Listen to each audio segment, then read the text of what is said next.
Hey there, science fans. Today we're diving into the exciting world of electrolysis and electroplating. Don't let the big words scare you. They're just fancy names for some seriously cool processes. Imagine using electricity to break apart substances. That's electrolysis in a nutshell. It's like using a tiny lightning bolt to split things up.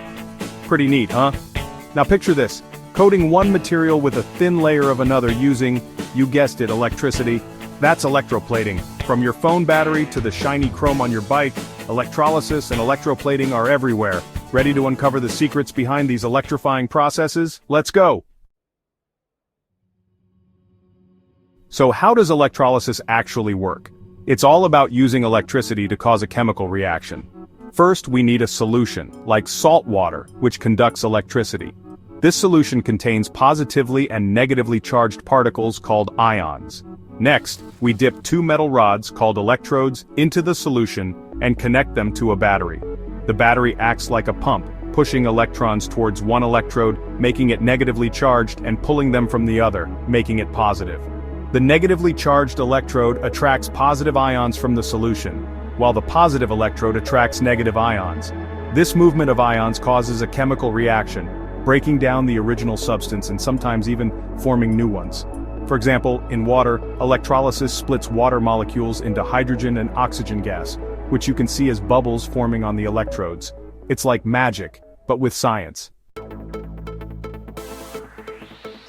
Now let's talk about electroplating.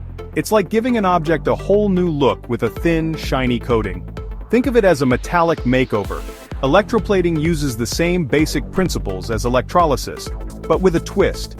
We use the object we want to coat as one of the electrodes and a piece of the coating metal as the other. When electricity flows through the solution, metal ions from the coating electrode dissolve and are attracted to the object, forming a thin, even layer on its surface. Electroplating isn't just about making things look pretty though. It can also protect objects from rust and corrosion, making them last much longer.